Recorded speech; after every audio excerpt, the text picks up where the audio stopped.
Oh, hello, world. Welcome to Comic Book News. I'm Dan Shahin. Man, we got an exciting show for you tonight. We're going to talk with Axel Alonso.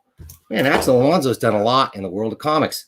He started at Vertigo, edited some insanely great stuff over there, made a move over to Marvel, where as a executive editor, edited some of my very favorite Marvel comics ever created.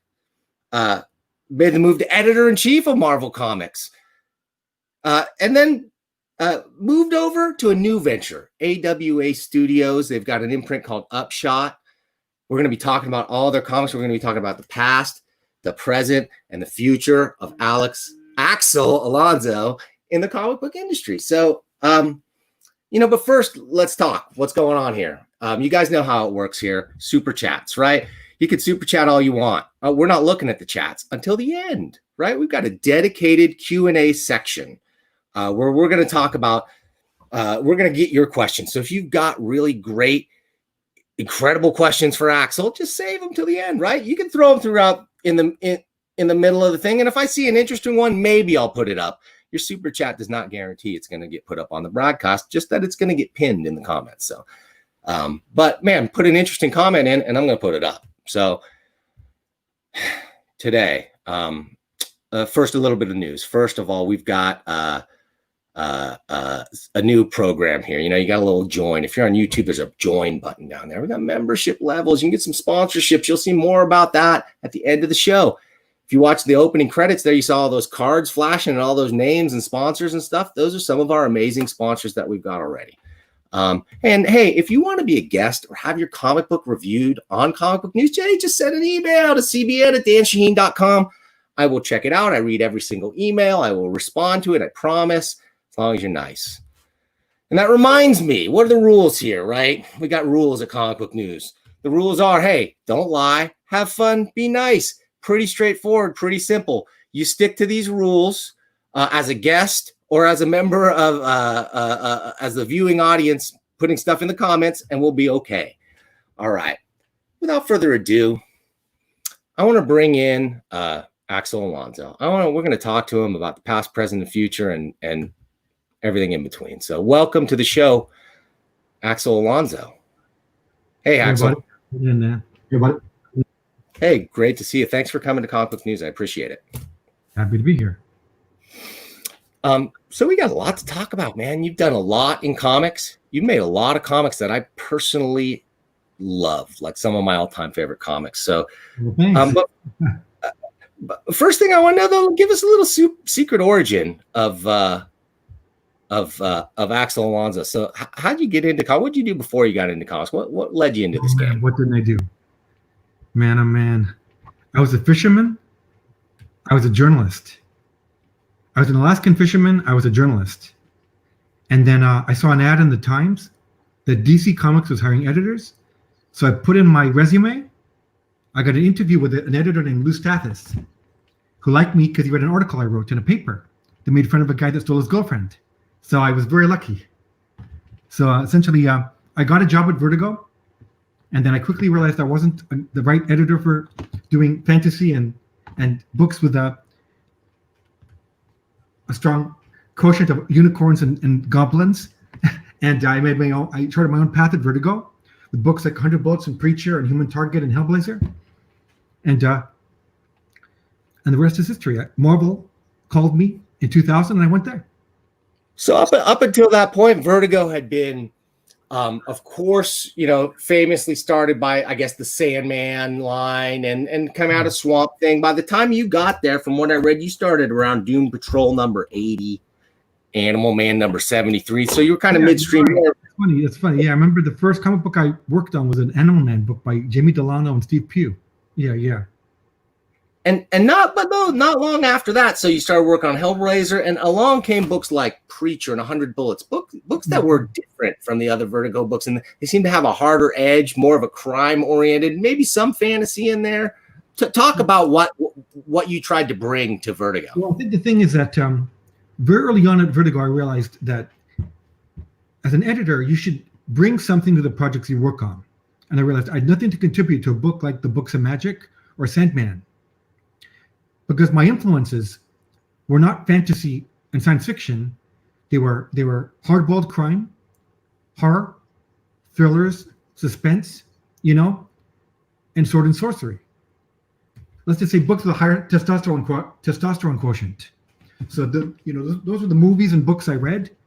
And even as a kid, as a comic book reader, as a kid, I love Luke Cage, which is blaxploitation. I like The Unknown Soldier, which is military suspense. I lean toward characters that are a little bit offbeat. So I never looked at comic books as being superheroes. I looked at them as being a medium to tell genre stories. Right, and other genres outside of that narrow niche that comics had sort of painted themselves into. And then even Vertigo, while really publishing some awesome, I mean, nobody's going to say Sandman is not awesome. It's a masterpiece. Yeah. But it's sort of, the whole line seemed to be like Sandman flavored in a way, right? It was all that sort of fantasy material. You brought in a different kind of sensibility. I thought Preacher, 100 Bullets were amazing, like right turns for Vertigo that gave it a whole new thrust. Thanks. Yeah, I mean, I think that the main thing was that I felt like it was important to me to work on books that I felt there was an audience for that was like me, that read the same books, saw the same movies, and wanted the same kind of content. That was my goal, and that was my history at Vertigo. I had a really good time there. I had a really good time. Really proud of my. So how much run there. So how much did you have to do with bringing certain creators to Vertigo? Well, with the Vertigo anthologies, which I did, Gangland, Weird War Tales, Strange Adventures, and Heartthrobs, I brought in a lot of people. Like Brian Azzarello got his start there. Greg Rucka did one of his first comic book stories for Weird War Tales. Robert Rhodey, a lot of people. I got Brian Bolland to do a lot of stuff. Jim Lee did his first DC work in a story in Flinch #1 called Rocket Man. Yeah, he had never done work with DC until he did that one 10-page story. So again, it was really about using that as a canvas to bring in everything from established talent like Richard Corbin to new people that I thought had talent like Brian Azzarello and Greg Rucka. So wait a minute. So where were you using Corbin? You were using Corbin then at Vertigo? Yeah, he did a bunch of stories in my anthologies for me, Weird War Tales. He also did a book called an adaptation of William Hope Hutchins' The House on the Borderland. He did an entire graphic novel that Alan Moore did the intro for. Oh, okay. A lot of work for me. Yeah. So when I went to Marvel, I said, "Yo, Richard, come over here," because I'm the biggest Corbin fan there alive. Maybe. All right, I'll fight you for that one, buddy. But we'll find out, because I was going to say, I guess you are, because obviously you edited him, and I didn't even know that he had that work in those books. So okay, but so obviously somebody at Marvel said, "Hey, man, this Alonso guy is he's got an eye for talent, and he's editing some really cool books in a thrust, in a way that's catering to a different audience than currently most Marvel comics were." So how did you make the move to Marvel? Who approached you? How did that happen? Well, somebody did, and that was my boss at Marvel, who is now my partner at AWA, Bill Jemis. Bill Jemis and Joe Quesada were Bill was contemplating a shift at editor-in-chief, want to bring in talent and new editors to the table. So he and Joe wanted me to come to Marvel. And when I was offered the job, I said, no fucking way. I had no desire to go to Marvel. I said, I haven't read Spider-Man or X-Men since I was like 11. I'm not good at it. But Bill was persistent. He said, here, read these books. And I read them, and I got an angle on what I would do if I were to edit the stuff. And then I decided to make the jump. Which books did he give you to look at, if you remember? Well, he started me with Spider-Man and Hulk right out the gate. So what I did was I went back and looked at Spider-Man, and what I liked about Spider-Man as a kid, it was easier for me to access the Hulk with his anger management issues, And I looked at stuff like Conan and the Hulk, Conan, the Black Panther, and I remembered why I liked these characters as a kid. But what happened was I started to realize, you know what? If I take a job here, I can approach this as not that they're superheroes, but that each of them is a genre study. Hulk can be horror. Thor can be sword and sorcery. Yes. Cage can be blaxploitation crime. Spider-Man is superhero, because that's what he is. But you can also explore science fiction there and fantasy there, So it was about realizing you could do a Nick Fury book that's pure espionage. Doctor Strange is magic. They're not just superheroes in tights. Each one is a different story, so I could approach it like that. So when I start to realize I could do that, the job at Marvel didn't sound so absurd. Okay, and not long after going there, according to what I've read, you started the Marvel Max line very early. It seems to me like probably someone was saying, I don't know if they ever said the words of like, we need a Vertigo for Marvel, but it's certainly, looking to take Marvel characters for a different demographic, an older demographic. And I just think, okay, right. So I think that was in between the lines. If somebody's mind that like this guy was successful at DC making adult comics, so he could be successful here, and they gave it to you, which is something that I don't know if they would do again. Look, a lot of the people I work with might be interested to come here if they can have the freedom to either tell a story that is outside of canon, outside of continuity, or the freedom to be more R-rated. Garth Ennis was getting bored of his run on Punisher Marvel Knights. There's only so many times he could have the Punisher humiliate Spider-Man or Daredevil. So I said, look, just do it as a crime book. It's a cable TV show. He said, I'll do it. No superheroes, no tights, just men with guns, It was a brilliant turn. It was, in my mind, the definitive run of the Punisher of all time. I agree. It took it to that realistic level that still has not been seen, even in the movies. They have not, or the TV show, have not captured what Ennis was able to capture in those books. It's quite an amazing book. It's, in my mind, it is like the crown jewel, like in the centerpiece of the Marvel Max stuff because of its longevity. How many great series. It wasn't just like a simple 6-issue. What if the Punisher was more real? He went deep and changed the character in meaningful ways. Incredible collaborators from Dougie Braithwaite to Goran Parlov.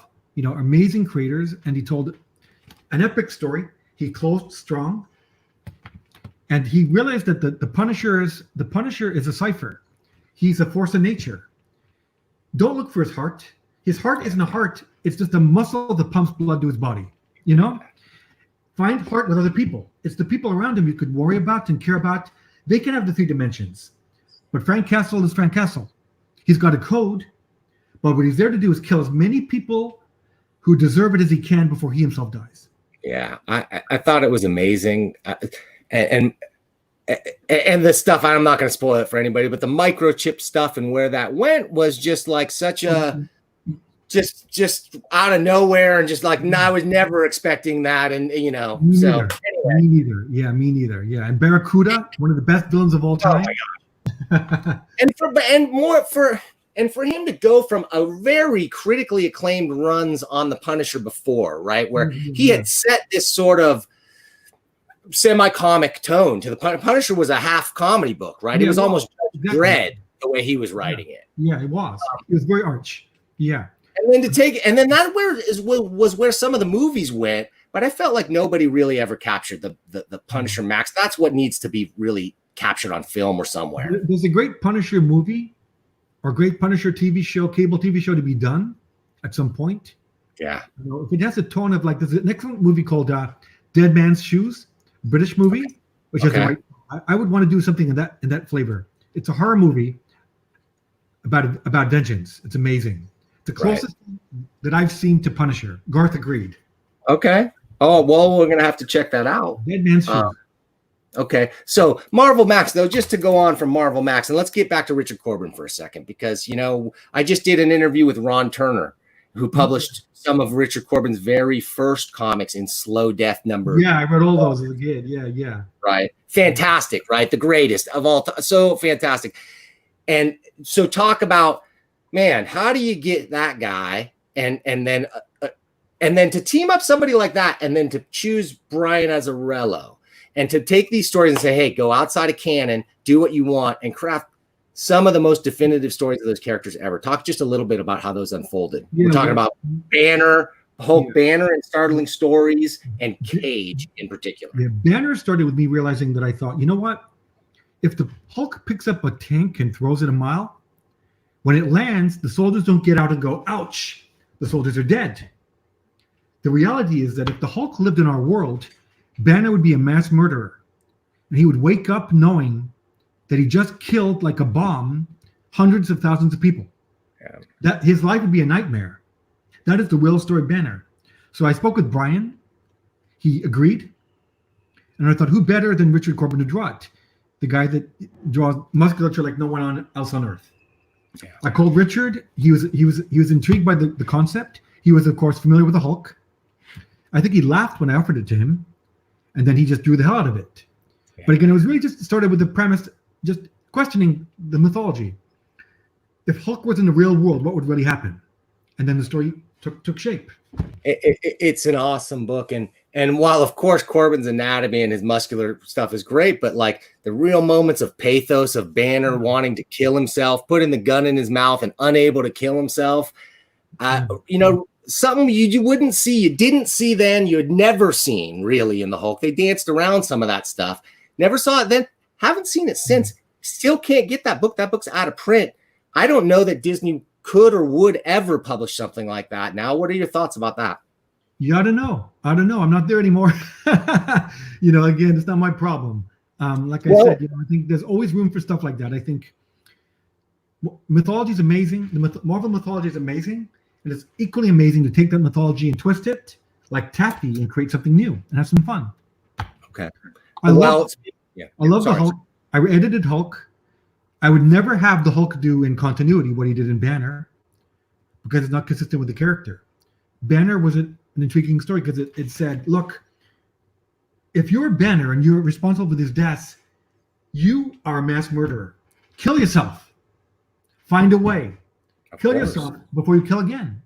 You can't confront that in The Incredible Hulk, but you can in Elseworlds, I wonder if the culture has shifted and the comic book culture has shifted enough, even that maybe you could, because you're seeing the themes that you guys explored and sort of were groundbreaking a little and bringing on Marvel Comics seem more and more like the normal accepted type of themes. Well, you see a lot of stuff that I got blasted for, Editor-in-Chief. Miles Morales, Kamala Khan. We'll get there. We're about to get there. The Black Captain America. Yeah. Female Thor. I had people say they want to kill me. You're ruining my childhood, they would say. You're ruining my childhood. Captain America is Steve Rogers, no one else. Thor's not a woman. I mean, I got death threats for this, But now it's in the movies. Miles Morales is in Spider-Verse. Which was an amazing, maybe the best Spider-Man movie ever made. Maybe. I mean, it's right up there. Probably. And it's out there in the ether that the next Thor is going to be female on screen. The Falcon will become Cap. So again, if this is true, it's started in the comic books. So maybe we weren't wrong what we did at the time. Okay, I want to stay in the Marvel. I want to come back to that stuff. That's critical for your editor-in-chief period. I want to stay in your executive editor period for a second, if you don't mind. Yeah, especially because that was my period of owning a comic book store. So I was like, man, I was buying those comics from my store that were coming out in that time. And I just want to talk about a couple more of the amazing, we talk about Punisher Born as sort of a separate. Was that the beginning of the Punisher Max was Born, or did that come later? I don't recall where that fit in the timeline, to be honest. I don't know where I did not edit that book. I think it came out after. I think Stuart Moore edited that book. Okay. But I'm not certain. Yeah, maybe not under I think it was him, yeah. Okay. It certainly came out of that Max era though, and it was Ennis, and it was the same character. That was the character from Punisher Max for sure. Okay, we talked about Cage for a second, please. And you talked about Banner. Tell me about Cage. Yeah. Well, I grew up as a kid in San Francisco, sneaking into triple features on Market Street of kung fu movies and blaxploitation flicks. I saw all of them. Every single one of those movies I saw. I love those movies. I love the aesthetic, the sensibility. As a kid, I loved Luke Cage Hero for Hire. I used to buy the book before he was Powerman even. I loved him. Not when he's a defender. I didn't want him on a superhero team. I wanted him to be a guy that got paid to do jobs. Hero for Hire, You pay me, I do your job, So I love the character, and I thought it would be worth visiting in blaxploitation. So Brian Azzarello, again, I work with him at Vertigo a lot. We're very close. We had similar sensibilities and reference points. He was a very sensible pick for me to talk with about doing it. He liked it, the idea of doing it. And then again, Corbin, I just figured, hey, Corbin, you had a good time on Banner. How about this?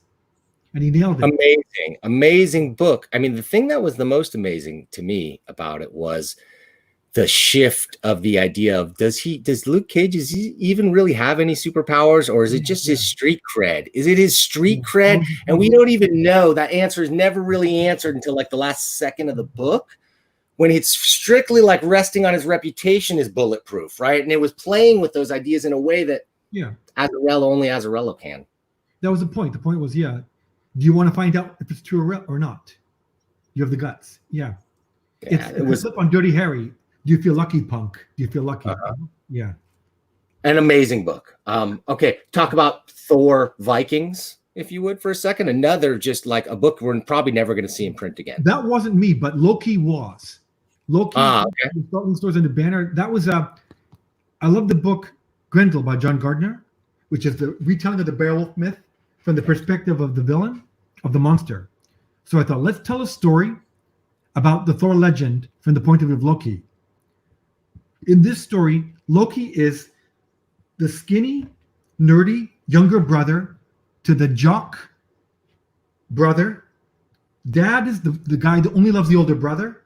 He's part of the older brother and hates a sissy boy loser, Loki. What type of resentment does that build in him? Why is he who he is? And then what is the cycle of violence with him and Thor about? So I spoke with Robert Rhodey, who'd worked with me at Vertigo doing a bunch of stories, a novelist, and he loved the idea and he owned it. And that's how we painted it. Yeah. One of the books I'm most excited about is Ecstatics, X-Force. Okay, talk about that one for a second. Yeah.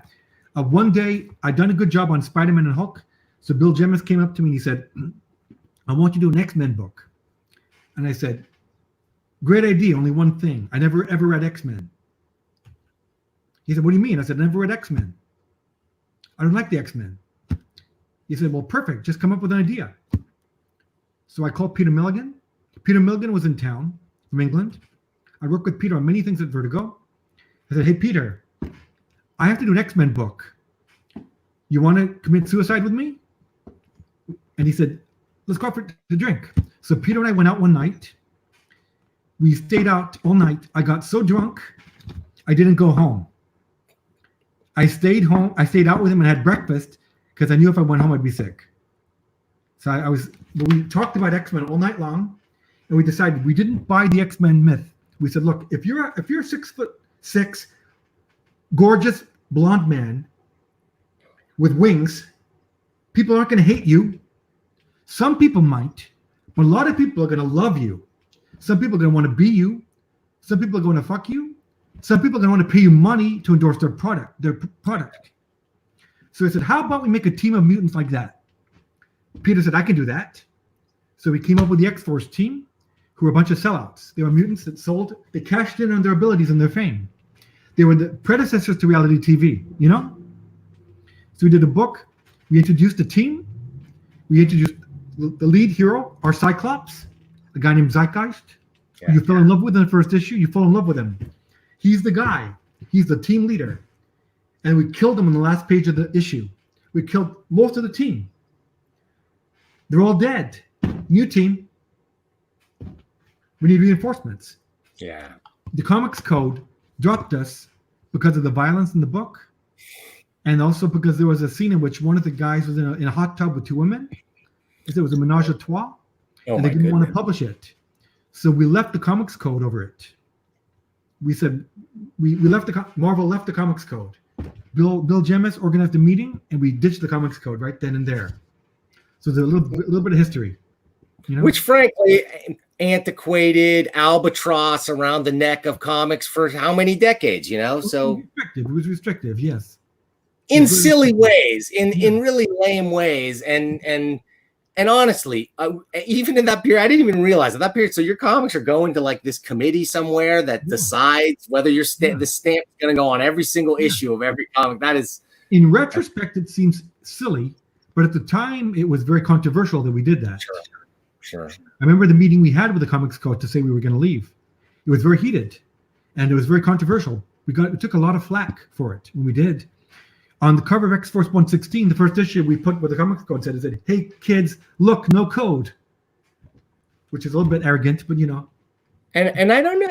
I don't even know if DC Comics still uses the code, even uses the code at all.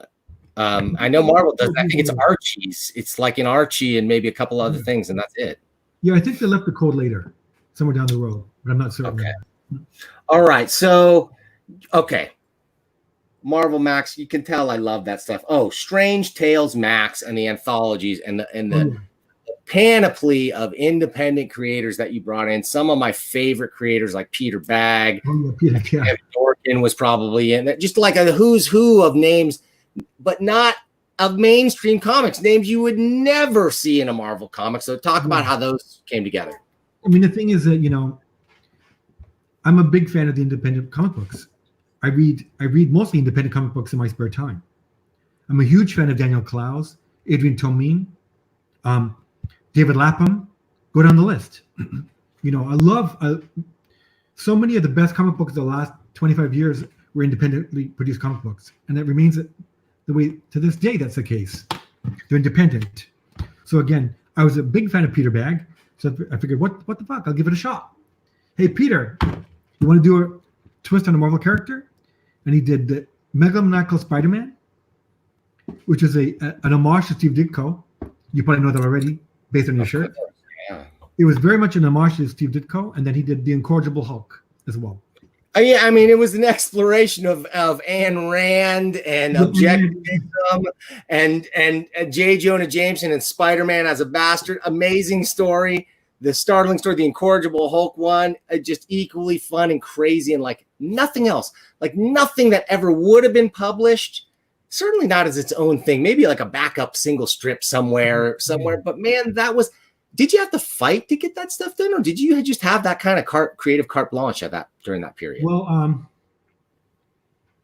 I did have to fight, not to get it done, but to get it published eventually. It took a while. I did have disagreements about the content, and I eventually won and got it published. Again, there were disagreements about the content, but ultimately provided the right context for people to read it and understand it wasn't canon and had fun with it. Okay. So again, that's the nature of publishing. There's always going to be disagreements. Always going to be disagreements about stuff, what's appropriate, what's not, what fans will like. If in fact that's your goal. Okay. Another book fans want. I like something. I want to just get it out there and see who likes it. I believe there's a fan out there for it. You know, my job isn't to please fans; it's to find readers. You know, find a reader. When I did Banner, I wasn't trying to please fans. I believe there were readers like you that would respond to the story. You understand? That's the goal. Find people who get your story. Absolutely. And I think the insight there, though, is that even to someone who is a longtime fan and loves that other stuff, they're looking for a fresh approach, and that thing that's always been sort of the unspoken subtext of the Hulk, like you're talking about. Okay. Your hope is always, if you're working work for hire, if you're working for Marvel or DC, then I think the hope as an editor for me is that you will create a story that resonates with readers for its own reasons. And if you're going to explore a character that they love, you hope you'll find people that are willing to be challenged. I mean, people were challenged by the Killing Joke by Alan Moore many years ago. He still are. Yeah. You know, you can't make an omelet with a brick and eggs. You got to take some chances. So yeah, that was the goal. Another one of those books, and I glossed over your main Marvel stuff during that period, but I shouldn't have, because it was your first collaboration with a guy named J. Michael Straczynski. With Amazing Spider-Man, and then in the Marvel Max era though, you did Supreme Power came out to it. So you want to just talk a little bit about JMS, because that's going to come back in during our AWA Upshot period. JMS is one of the purest writers I've ever known, met, or had the privilege to work with. He is a born storyteller with the most amazing range. He can cover any genre, blend genres, and there's no one out there that's better to build a world than Joe Straczynski, which is part of the reason that I went after him when AWA was formed. I'll get to that in a minute. But again, I knew when he was on Spider-Man, he attacked the mythology of Spider-Man, and he told an amazing mind-bending story that dug deep into the mythology of Spider-Man, bringing in science fiction elements to the story and mythology. But again, he's an amazing man with amazing backstory himself.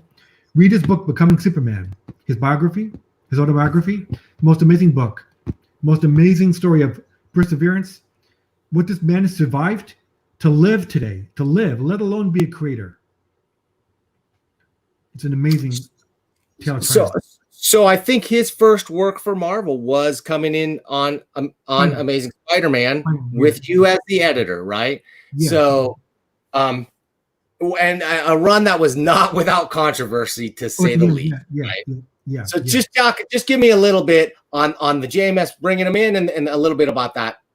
Well, when I came to Marvel, there were a few writers doing superhero comic books that I coveted. They were considered to be like the top tier people. There were Mark Miller, Straczynski, and Grant Morrison. The two that I had the best rapport with and creative rapport with were Miller and Straczynski. I was a big fan of Straczynski's Rising Stars book. It was at the time one of my favorite superhero books, and I wasn't reading any superhero books. But that and The Authority by Miller. Right. Miller's Authority, you know? So the thing was, I wanted him for a book, and he turned out to be the right guy. He doubled and tripled sales very shortly. He made the book relevant again. John Romita Jr. stayed on the book, and up to an entirely different level. He'd been drawing the book previously. I was tempted to ask him not to draw it or to fire him, because not because he was bad, but because I need to make a big shift. Then I realized, but he's John Romita Jr. He's amazing. He's not the problem. He needs to be inspired by a script. And that was the case. I think it's the synthesis of the artist and writer in those types of books, especially, and we'll talk about that for sure when we get to AWA and talk about the Resistance, because, well, so we'll talk about on that book, besides JMS on that book, Mike Deodato, right? Somebody. Oh, yeah. My brother. Yeah. Right. Talk about him a little bit. He's what you did with him at Marvel. Well, Mike is an amazing artist and human being. One of my best friends in the business and beyond. I couldn't be more impressed with the man, his professionalism, his talent, and his grace. You know, Mike had a very good and prosperous period in the late 80s and early 90s, and he kind of lost his appeal for a while. I always thought that the problem was he was rushing too much. So I told him that. I said, Mike, you need to take more time. Slow down and focus. You're an amazing talent. Prove it. And he did that on the Hulk. He did a long run on the Hulk. It was an amazing run. That was when he started to really dig deep into the deep blacks, you know, lots of shadow. Yes. He did lots of shadow and blacks. And then after he did that, he did Spider-Man for me as well. And then after that, he did so many things, you know. I want to talk for a second about that run on Spider-Man, because there was, or on the Hulk rather, because there was another special piece to that package, a couple special pieces, right? The writer and the cover, the package of the entire book. Do you want to talk about it a little? Yeah. Yeah, talk about Kari Andrews, the amazing Kari Andrews, by the way, who provided our backdrop today. This is the cover from one of his he's gone in this direction of these photo covers for your Year Zero comic, but back then he did amazing pop art inspired covers on the Hulk that when you put that with the Bruce Jones storyline, which was very intriguing, and then the Mike Deodato artwork was upping the game, the whole package was really a wonderful thing. Yeah, what I wanted was a shift in gears, taking over the Hulk. I wanted a banner that was scaled against the real world. I didn't want the Hulk fighting against big monsters, at least initially.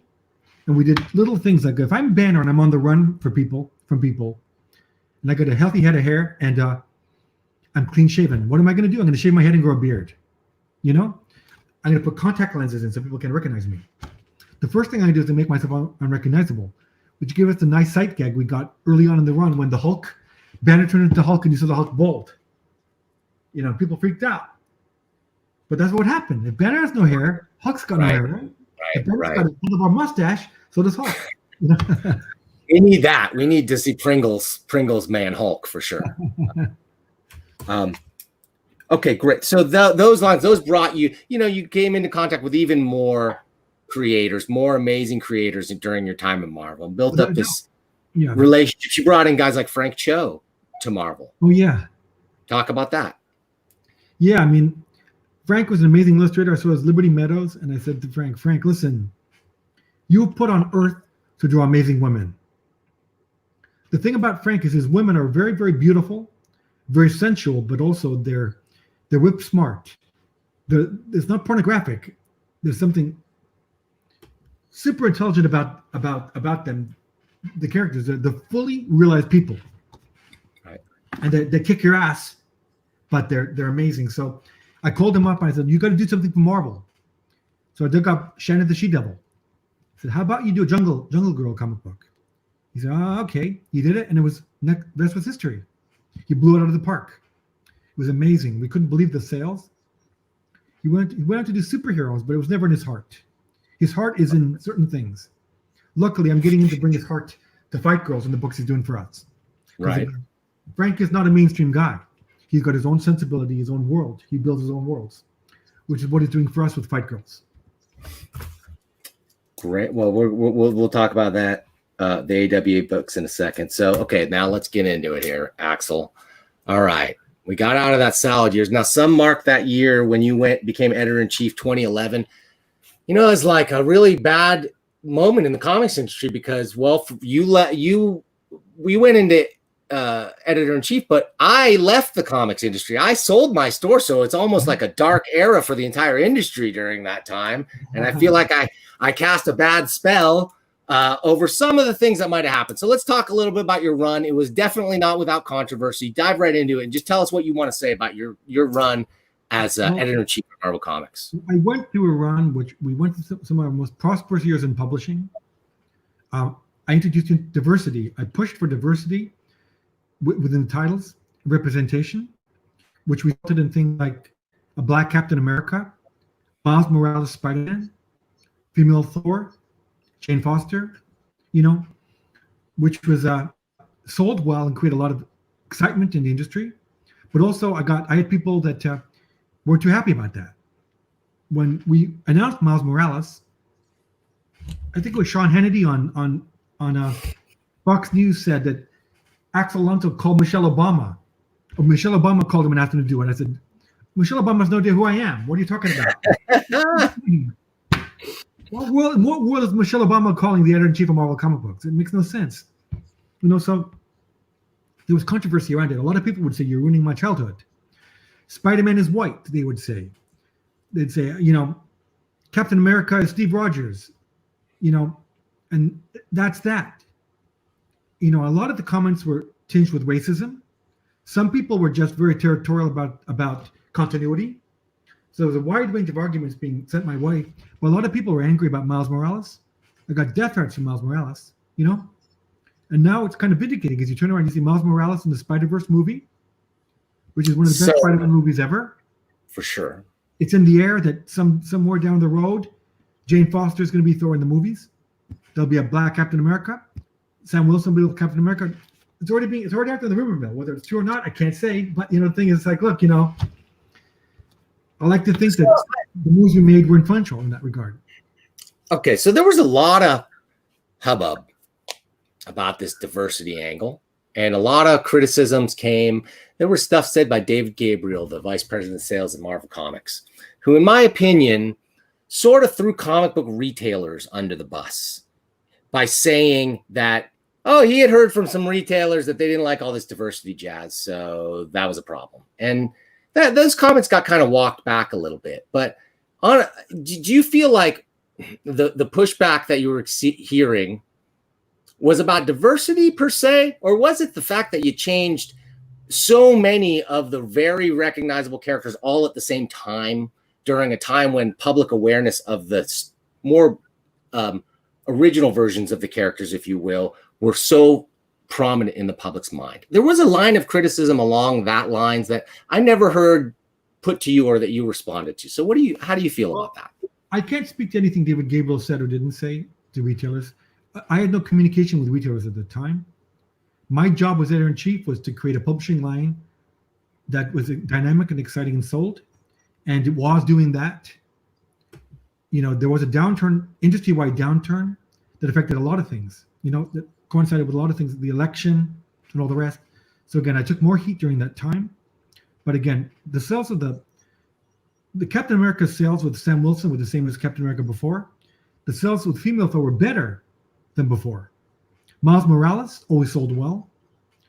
And a lot of those characters ended up being IP for movies and beyond. So again, I was very much a champion of the Black Panther as well at Marvel.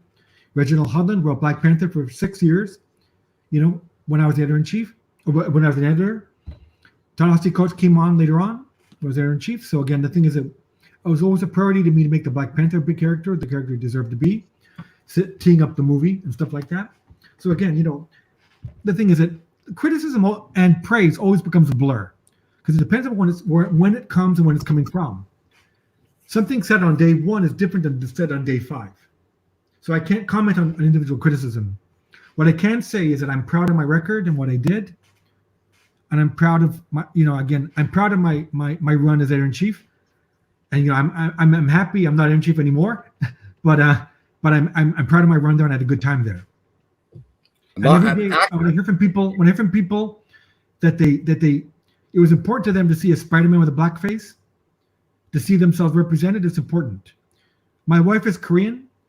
We have a nephew who, when he found out that Amadeus Cho was a new Hulk, he was 4 years old. He couldn't get to sleep at night because his mom called me at midnight saying, Reese can't get to sleep because he's convinced. He heard that Amadeus Cho, a Korean boy, is going to be the next Hulk. So he's worried he's going to become the next Hulk now. He's worried and he's terrified he's going to become the Hulk now. So she put him on the phone with me and I told him, listen, Reese, don't worry. There can only be one Hulk. It's Amadeus Cho. You have nothing to worry about. And even if you could become the Hulk, it's not a problem. You'll be super strong. And he said, thank you. It was beautiful for me because it was the first time that this boy could look at the Hulk and see himself. Well, that's important. Yeah. Axel, it is, because I think a lot of people that criticize these things, honestly, don't understand what it's like to grow up in a world where you don't see people like yourself reflected back at you in the media that you look at. You know, like, I don't know, I'll speak from my own experience. And I looked at the screen, I'm Palestinian Arab, right? And I didn't see really anything but negative portrayals of people like myself growing up. And, you know, that has an effect on you. And people don't really understand how amazing and empowering it can feel to see somebody like yourself represented in a way that you've never seen it before. So, yeah, I think it's very important.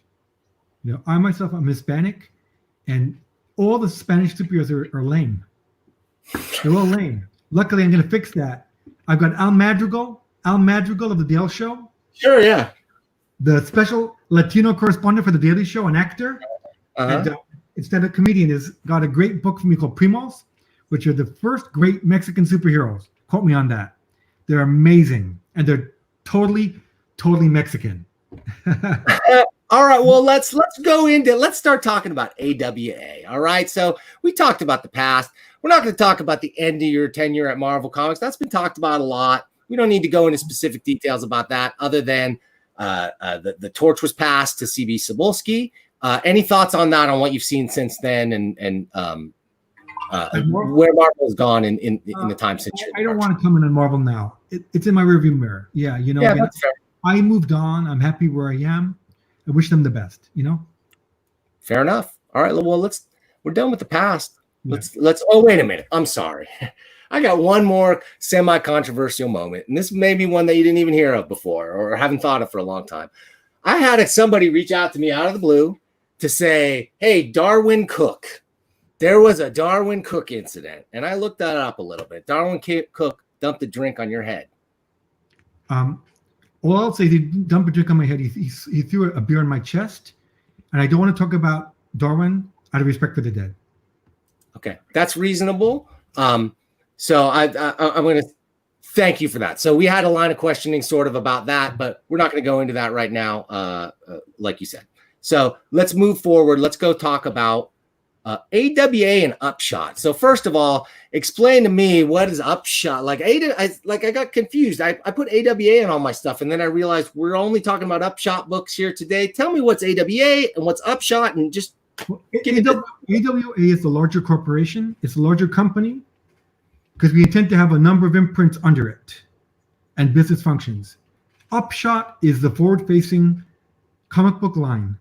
It is the core comic book line that's driving our business, that is going to do the key material that we're going to be creating for comic book lovers. So the thing is, it's sort of a combination. I like to look at this being kind of a combination of New Marvel and peak Vertigo. You know, we're going to give you a wide range of material. If you're a comic book fan, we're for you. You know, we're going to give you stories that exist in their own universes and a shared universe. You know, yes. Take your pick of what you want to see. So the thing is that Upshot is the main imprint. Bill Jemas has launched his own little imprint called iPop now, which has just premiered some stuff online.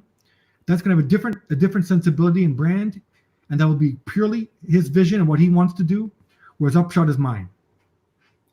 Got it. There'll be more being done in the future as well. More being done in the future. But my goal is to create comic books that I think are worth buying, worth reading, to tell stories that I think I just imagine a readership for. And so far, you know, we launched in the pandemic, and we still beat projections. We're very happy with our sales. We took the beachhead we wanted. We're selling out books. Our sales were higher than we expected. When we guessed, we did our initial forecasts. We beat them. So every book is performing under budget, which is over budget, which is amazing. So we're very happy about that. So far. So I was given some digital preview copies of this stuff, and I was given like the first 2 issues, a bunch of series. I didn't have enough time to read every single one of them. I made sure to read the number ones, and I said, man, I'm going to let my appetite take me back for more, and like which ones do I have to read next? And I was really, really legitimately enjoyed to a larger degree than I thought I would, The Resistance. I thought it just brought me back to like what a good writer Straczynski is, and that Deodato is a comic book artist at the top of his game. Yeah. The book doesn't read like a Netflix pitch. It reads just like a great comic book, and it's doing things stylistically. Deodato is doing some interesting things with page layouts and whatnot that you only do if you're really making great comics, not trying to make necessarily just a pitch for something else. Talk about that book. Well, early on, I thought it would be really interesting to create our own shared universe. It's been a while since anyone created a new shared universe.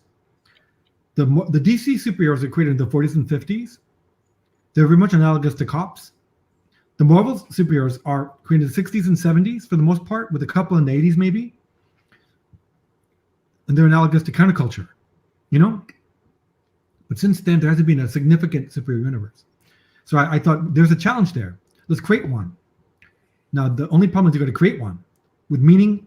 Let's create one that reflects today. What people are worried about today, what people are concerned about today, what my kids live in. The world my son is growing up in is completely different than the world I grew up in. Completely different. He's got the whole world at his fingertips. You know, the world, everything's changed. We're a global society. Around the world, people are rejecting Western democracy in favor of totalitarianism. There's a lot going on around the world. Yeah. So the thing is, let's create a super universe that's rooted in that world.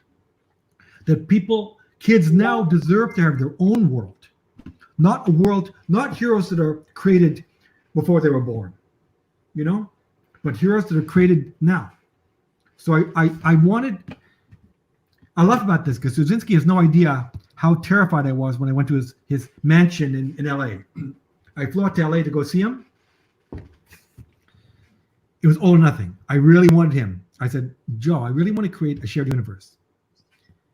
And we talked about it a bit, and he said, a little bit. And he said, I was hoping you were here to talk about something like this. And he said, I'm in. So we talked further. And a weight was off my shoulders because I realized I need someone with a, amazing capacity of creation and intellect to be the master Jedi in creating this. I need a committee of people to help build it. We need one person at the epicenter to guide it. So we said, look, I said, my initial idea, Joe, was this. Let's create a world in which superheroes are all born in one moment, rather than creating a world in which you have everyone is created their own origin story. I'm walking down the street, I'm bit by a radioactive aardvark, or I get irradiated, or this. Let's allow people. Let's have one event happen.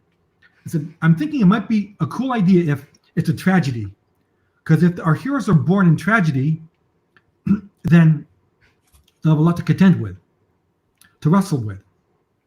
And he said, without blinking, a pandemic. Why? Because it's Joe Straczynski. Because what we're worried about now, he says, is no, we're not worried about nuclear war, except every once in a while when Trump yells at Kim Jong-il, Right. What we're worried about is a super flu. We're worried about is a virus that doesn't respond to antibiotics. This is what people are terrified about now. And he was right.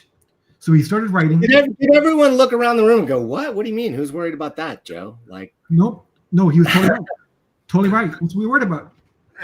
My wife works with Doctors Without Borders. She was at the office. She knew the Ebola doctor in New York. So it was very much on my mind, but it made sense. So it's a pandemic. And then, next thing we know, we're in production, we're doing all this stuff, and then we launch our book. The Resistance #1 comes out the first week of the lockdown, of the quarantine. What timing is that? Yeah. How prophetic can you be? Is there a worry that people are going to think, oh man, this is cashing in, or like there's a bad taste, just because it's like the timing was so serendipitously. Well, you can't cash in. There's no way you could have cashed in because you're going to get it done in time. There's no way. I get that now, but now that we're in a pandemic and you got a book that was fantasizing about what would happen and political factions are going to develop and everything else. So, any worries about that you're going to get? No, I think it's a good thing. I'm not at all worried about our book reflecting the real world. Our book is, I won't front. Our book is about a pandemic changes the world. And what it does is it leaves people living in a world where people are embracing fascism out of fear. Does that sound familiar to you? Yeah. Well, that's the point. Right. We're creating a superhero universe that is about the real world. We wrote about the real world before the event happened that set things up. So we're perfectly positioned, but that was the point, right? We want to tell a superhero universe for now, not for yesterday, not for last week, but for now. And we're there. So our stories have a lot to say through metaphor about the world we live in, about people giving up their freedom because they're scared. People take advantage of people's fear. There's going to be drawing obvious parallels between this, say, and Rising Stars, which had a kind of a similar sort of event-based idea of a universe for people. Everybody spawns powers from a single event, and it's been done before. But when I read this, it was just what you're talking about. It was the reality of the conversations in the room, and the way Deodato has become a master at drawing those sort of like smoky room, dark room conversations, and the sort of like moral quandaries that the leaders are in, even, and are really precious. That's all Joe, and his ability to think through the logical responses of reasonable people around the world to this happening. Because he's educated, he reads the news, he's educated in politics and in human nature. To pull that all together, to be able to say something about the world, how people react when, 1/10 of the world population dies, and then suddenly 0.05% have superpowers. What's going to happen? Well, what's going to happen is people are going to demonize these people and say, you're responsible for the death. There's an analogy to be made with Muslim post 9/11, like again, finger pointing and people being blamed for something they have no part of. No part of. We're your people. We're Americans. We're Africans. Where they're from. We're your people. We're the same as you. What are you talking about? But then the difference is that because they don't know where they got these powers, they'll have to wonder, am I responsible in some way existentially for this? Who am I? What am I here for? Am I a harbinger of something good or bad? I don't know yet. Those are the questions we'll wrestle with for years to come. Because as I tweeted today, I've already got the 3rd issue in script for the Resistance Volume 2, which is in production already. The 3rd issue script for Volume 2 is the best script so far. It's a total game changer. It's amazing. So we're moving forward. We have a large story to tell, and you'll see more and more books. You'll start to see books, and you'll go, "Oh my God, that's the Resistance. I see the connection." So tell me this, Jake. Oh, I'm sorry. I'm sorry. You froze for a second. I'm sorry. Sure. Go ahead. So you'll start to see other writers will be coming in with stories that you'll see the overt connection to the Resistance as well. Like, has the fact that the world is caught up with the JMS storyline in this way, has that affected the way he's thinking about, the way it's going to play out in the book? Like, how is the real world events affecting that story, or is it all in the can already? You've got all the scripts and everything is good. No. I mean, we got the first 6-issue arc. Volume 1 is done. Yeah.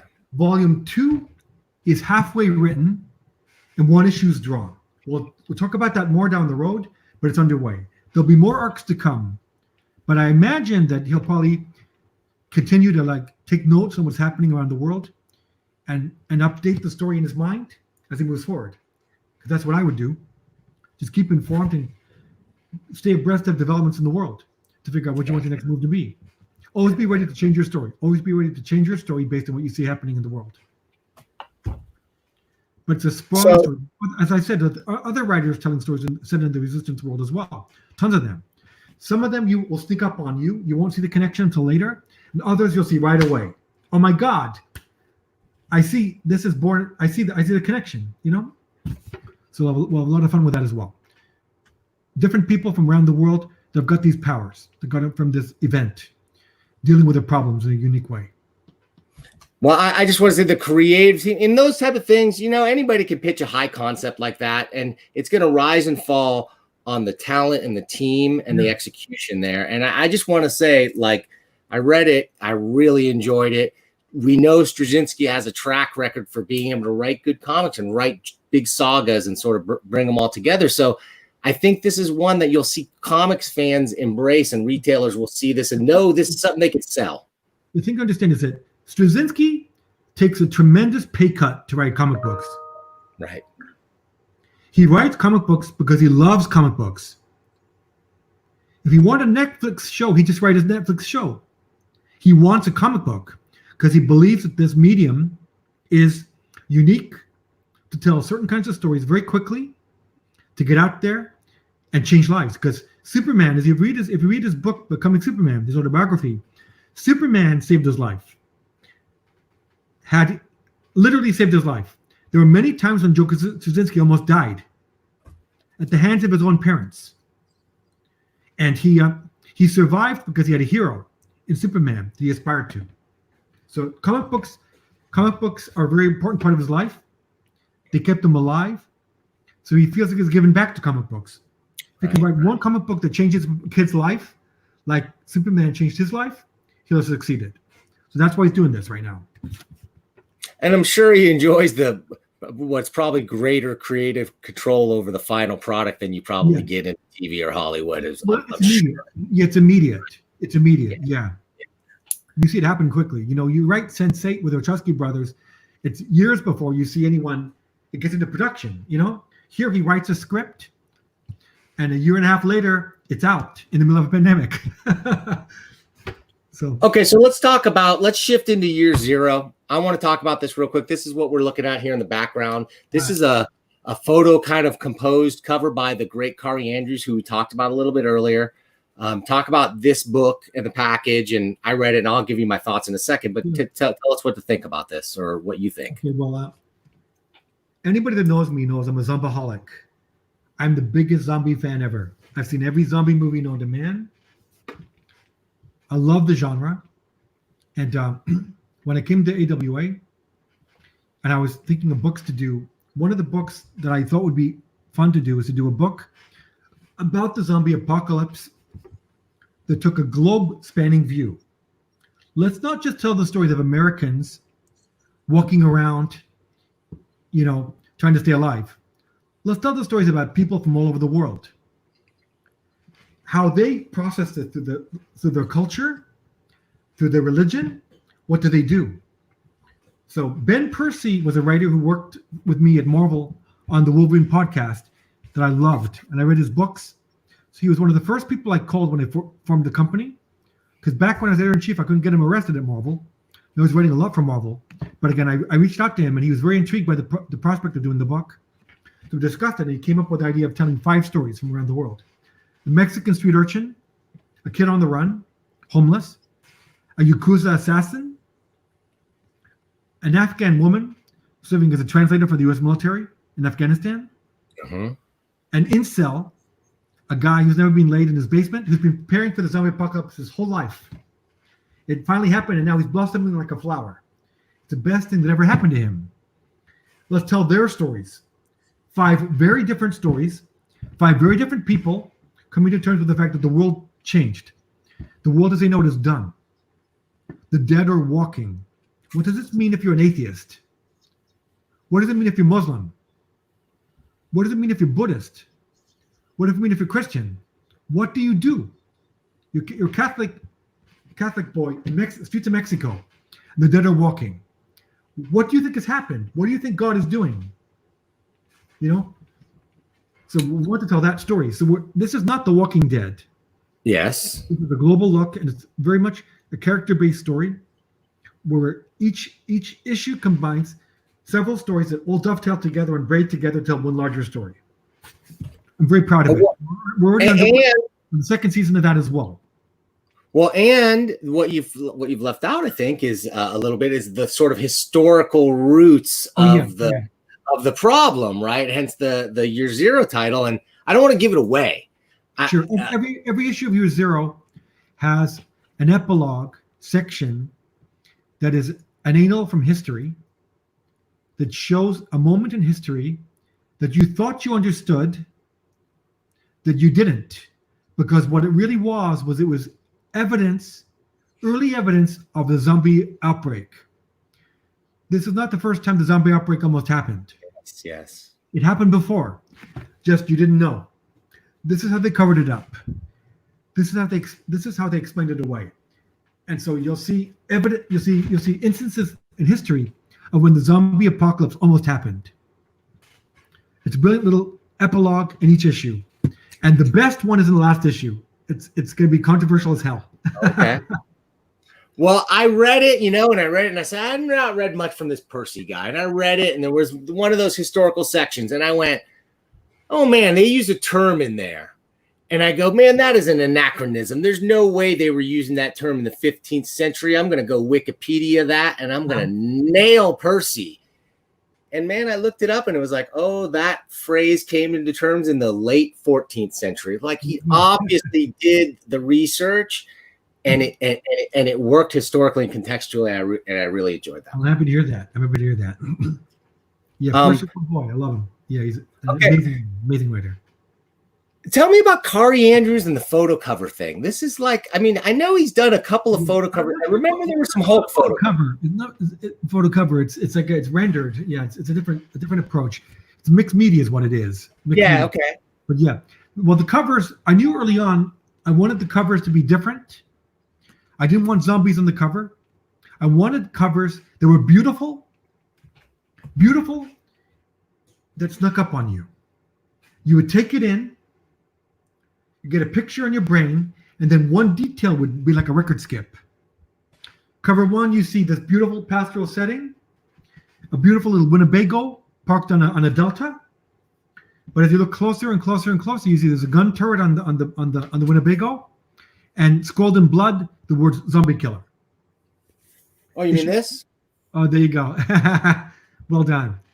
Oh, Issue 2 You've got a bunch of commuters waiting for commuter train in Tokyo. Yeah. And inside the train, let's just say the last writers didn't do too well. We got issue 3. You got a family enjoying a picnic with a man or zombie on fire running in the background. All of them are meant to just be the kind of thing where you look at it and you just go, whoa, what did I just see? Beautiful at first. It brings you in. You feel comfortable, and then it just shoves you in the face. That was the goal. And I think more importantly, looks like nothing else on the shelf right now. No. And showcases Kari Andrews' amazing abilities as a designer. Like, he's not like a cover artist. He is, though. He's an amazing artist, but his design sensibilities and everything that he's the most versatile artist. Yeah. Also, I've gotten the first 2 covers for volume 2 from Kari. They blow the first covers away. The cover of volume 2, number 1, is the best cover so far. It's amazing. I showed it to my wife on my iPad, and she went, "Oh my God, it's amazing." Great. Well, I'm looking forward to checking those out for sure. Tell me a little bit more. We're not going to go in depth on all, because there's so many of these Upshot titles, but I want you to go over some of the line real quick and just tell me some highlights in your eyes of what's coming out and what you think. Okay, very briefly, we got a bunch of really cool things. Frank Cho has got a book called Fight Girls. It's an amazing, fun story. It's a science fiction story. It's set in the outer space, and it's about a galaxy-spanning reality show, like The Bachelor meets Survivor. 10 lovely, lethal women are dropped on a hostile planet, where they have to navigate the hostile planet and each other to a prize. Whoever wins, there could be one winner. The other 9 will not survive. Winner takes all. The winner of the contest becomes the queen of the galaxy. It's number 1 prize. The twist is that one of the contestants in the show, one of the contestants has a motive far bigger than winning the prize. She's in the contest for a very different reason. You'll learn that in the course of the story, and that's the twist. Why would she be risking her life if not for the prize? And you'll find out why. When is that book coming out? Because that's not one of the ones I got previews of, and I'm going to write to the AWA guys. We can get you previews of the first 2 issues to read. Yeah, great. I can't wait to check that out. The first 3 issues are done. We haven't scheduled it yet. One of the things I want to swear to retailers is we're going to always ship on time. We'll never have a fill-in, because we will not solicit until we got it in the bank. You understand? I want to make sure that people know when you order an AWA book, it'll be out on time. Issue 2 will be out on time. Issue 3, 4, 5, and 6. And there'll never be a fill-in artist. It'll always be the same creative team. So the actors won't change in the middle of the movie. You follow me? It'll always be the same people. Well, what happens if you break that promise, Axel? You want to go on record right now saying that those issues would be fully returnable if something like that happened? Yeah, well, I mean, hopefully I won't have to, because we will always solicit in advance. And like I said, I can't imagine a scenario in which we would do it, because what we're doing is creator-owned. So it's not the kind of thing where you just say, hey, let's get a fill-in for issue 5. Yeah, So they got skin in the game. Talk a little bit about the shared ownership of the Upshot universe and how that works from a creator standpoint, and how creator-owned and shared universe can possibly coexist. How does that work? Well, I can't get into the minutia. What I'll say is that we wanted to create a company that offered creators the best of both worlds. The freedom of creator-owned to start looking at a white sheet of paper and create something from scratch, but the safety of mainstream work for hire, where you get a regular check for doing it. You understand? So the thing is, the idea is that you can bet on yourself without putting it all on the line. We're going to support you. We're going to pay you to do it, and then we'll so you have a stake in what you do. So with the shared universe, if someone creates a character in the shared universe, then they have a stake in that character. They have a stake in it. If that character ends up becoming the next Walking Dead, the next Kick-Ass, they're going to get paid. Why? Because the contract assures them of that. You understand? Yes. And in the case if it's just a purely creator-owned book, of which there's many, they own the IP. We have a stake in it. We have a cut in it, but they own the IP. So the goal is to give creators the best deal possible that gives them stability and freedom. Yeah. Lowers the risk, but still preserves more of the upside on the back end, in other words. Yeah, well, in creator-owned, the thing is, in creator-owned, it's much easier for a writer to go to creator-owned because a writer can write a creator-owned script in a week and then write 3 or 4 other things that month to make them money. I see. But an artist has to make very careful choices. Do I draw Deadpool or Nightwing for a steady check? Or do I take a chance on a creator-owned book that if it's big, I can make a lot of money? But if it's not, how do I pay my rent? Great point.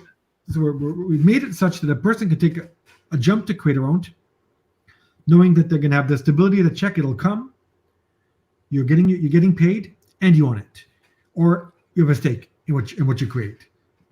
And unlike something like what an Image Comics offers in a deal, this is more something curated. Is this you're looking for potential art? How does someone get involved with AWA if they're a creator and they've got a book and they think it's a match for you guys? Do you have a submissions process? We're not taking unsolicited submissions simply because of the legal turmoil, the legal problems that creates. We're not a big enough staff to be able to go through submissions lists and then deal with all of that. That said, I have a number of people. I know a lot of people in this industry in the last 25 years. So the thing is, I get a lot of people reaching out to me, and I reach out to people as well. So I've got no absence of people that are interested in working with us, pitching me, talking with me. So again, I should have no problem keeping a really healthy line, robust line going for the time being. But that doesn't mean I'm not looking. I've always got an eye out for new talent. Continue to look at people creating their own books out there right now. So I got an eye for artists and writers who are out there. Who's doing what? And reaching out to them on occasion to see if they want to work with us. So how do you keep your ear to the ground, Axel? You go to the comic shop every week or what? Where are you? Not during COVID, but yeah, I do. Yeah. What's your shop? You want to give them a shout out? What's your Comixology? Midtown Comic Books is my shop. Yeah. You live in New York because you live in New York City. I live in New York City. There's also there's also a little store in Park Slope. I don't know the name of it. On 4th Avenue, I would drop by on occasion as well. And there's a small store in Bay Ridge I go to as well. But with COVID, I don't go as much because again, when I go, what I tend to do is not go and pick a couple of issues off the rack. I go buy a bunch of graphic novels and a bunch of comics. You know, right. Also, Comixology. Right. We have a Comixology. We get a lot at our office. So if I hear about something good, I'll read on Comixology to get a handle on it as well. Give me your take on digital comics and what's the AWA or the AWA approach to digital comics? Well, I mean, I think digital is an important part for the growth of the industry. I think it's a feeder to the stores, but the bricks and mortar of our industry is the stores. So I think the important thing is that we need to sell comic books and graphic novels in comic book stores and bookstores. That's important. That's important to the health of our industry. You know, again, people go, oh, no, but what happened to the music industry? Look, I listen to all my music on my iPhone, but I don't need to hold an album in my hands. A book, there's many times you want that book in your hands. This is not the same thing. It's not the same thing. It's not the same thing. The thing is, there are many comic books that I have digital, floppy, and graphic novel because I've got to have it. There's many comic books I have to have the hardcover on my shelf. You know, it's just got to go there. You know, it's not enough to have the digital. Because I bought the digital doesn't mean that I'm not going to buy the hardcover. Now, if I bought it digital, it doesn't mean I'm definitely going to buy it in hardcover or print. But again, it doesn't mean I'm not either. Right. So the thing is, I think that the important thing is that we're a comic book company. We want to be a profitable comic book company. We want to be an even more profitable trade company. You understand? And if people pick up our IP, all the better. Because, you know, again, at the end of the day, any publisher, anybody creating a creator-owned book, no one doesn't want to be the next Walking Dead. Right. If they tell you that, they're lying. The reality, though, is everyone wants to create a good comic book. How do you get there? You create a good comic book. You know, the thing is that you can't lie. You either got the craft or you don't. Get out there with the craft or go home. Exactly. Well, right. So anybody can have a great concept or a great pitch and want to create comics, but it's really, I guess what you're saying, it's about the artists, the writers, and the artisans that work on these things. And there's the synthesis that's more than the sum of the parts, if you will. You've got to deliver. I've known many people.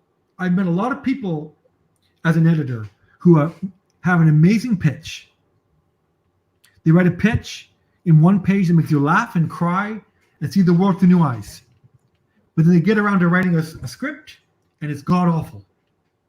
And you ask yourself, how the hell did none of that from your pitch make it to your script? And the answer is that they don't know how to write a script. Right. So the thing is, and again, you can't lie. With art, it's even harder. Either you can draw or you can't. Either you can tell a story or you can't. Now, not everyone's got the same tastes. Some people like Richard Corbin. Some people like Jim Lee. Some people like both. But the thing is, you gotta have a unique style, tell a good story. You got to deliver. It's going to be a package. Ben Percy. I can't think of anyone drawing Year Zero, other than Ramon Rosales now. I can't imagine anyone drawing The Resistance other than Mike Deodato. Yeah, for sure. Where do you see ACO's American Ronin with Peter Milligan? Or Frank Cho's Fight Girls? They own those books. It's in the craft. It's anyone can have an elevator pitch. It's an entirely different thing to deliver the story. Yeah, that's right. I think that they have the quality and the has to rise and fall on the quality of the comics in this case, right? Like pitches or whatever, that'd be great, like you said. But man, if they're not solid comics that are bringing people in, wanting them, no one reads it. No fans don't read pitches. They read comic books. Right. You read a book. Either you read a first issue and you go, "I liked it. I want to know more," or you don't. The goal is to create a first issue that makes you want to keep going. Okay. So before we're going to get to in a second, we're going to get to viewer questions. We're going to throw this open to some Q&A. Tell me a little bit here about just about the AWA philosophy, the creative panel, the people that you've got on that panel, and your approach to creating the shared universe, if you will. Yeah. Well, the shared universe, the approach is that Straczynski is the lead Jedi. He's the guy that lays down the bedrock for the universe, and the rest of the creative council are there to contribute stories to the universe, read scripts, and give input on scripts that are part of the shared universe and beyond. So they can give me input on stuff and then on pitches as well. So with all the pitches I've got, I can get feedback from Reggie, from Greg Hurwitz, from JMS. So spoiler alert, but Corey Andrews has got a wonderful shared universe book he's writing and drawing. And his pitch. Oh, really? I brought his pitch to the creative council meeting when we sat down at Joe's house, Straczynski's house in LA. And I said, here's the pitch from Corey. And it was the most amazing conversation when people had ideas and feedback. So I wrote it all down. I got back to Corey. He said, holy shit, that's amazing. And it changed his pitch in wonderful ways. Wonderful ways. You understand? Yeah. So that's the goal. And really, that was borrowing a page from being editor-in-chief at Marvel. As editor-in-chief at Marvel, you have all these stories being told. They're running parallel to one another. And we'd have these retreats to avoid car crashes and arrange carpools, so everyone can get along. So I thought, look, I should have a smaller version of that here. One key writer writing the inciting event in Straczynski, and the other writers that are there to consult and build around the edges. You understand? Reggie's got an amazing pitch for Shared Universe. He hasn't scripted yet, but he's got an amazing pitch. You understand? So Craig Hurwitz has already written one as well. That's awesome. I think you've got, the talent, the names that you've got on the creative council, the names you've picked and the teams you've put together show real experience in crafting like a package of a comic book that is can be like a commercial success and an enjoyable experience. They've all got a big footprint in comic books and a big footprint in other media beyond. Movies, TV, novels, YA, you name it, gaming. So again, everybody has a pedigree beyond comic books, but a deep love of comic books. No one is a tourist. Great. I think that's going to be the key to the success. We see a lot of these new companies, upstart companies come along. This is the one that I've seen that has the most comics cred. I'll be honest. This is the one that I look at and I go, when I look at a book like Resistance, I go, that's a book that's a solid comic lover's comic right there. Well, I like to think I've learned a couple of things at Vertigo and Marvel. And again, the talent we've got reflects, 25 years of experience in the business and connections I've got with people that know what they're doing, people that are there for the right reasons. They get what the goal is, and they appreciate the freedom they're getting to tell stories they want to tell. Like I said, none of the people on the Creative Council need to be here. A few are taking a pay cut. Reggie Hodlin and Straczynski in particular, this is chump change for them, but they love the medium. Yeah. They love the medium. They have stuff to tell.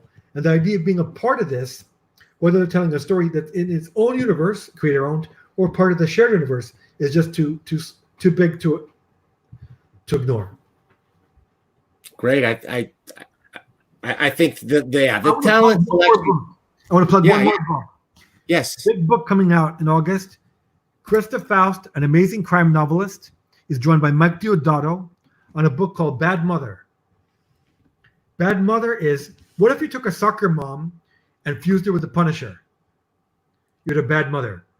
It's a crime thriller about a soccer mom living in suburbia whose daughter is kidnapped, abducted by some unsavory types, and mom has to save her.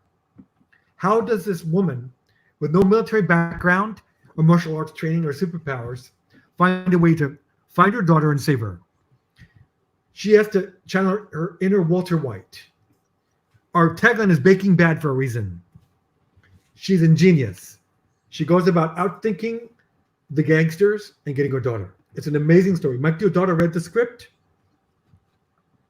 He said, oh my God, this is the best crime story I've ever read. I've got to draw this. He came on board immediately. Who's the writer? I'm sorry, did you say? Krista Faust. She's a crime novelist. Krista Faust. Ah, okay.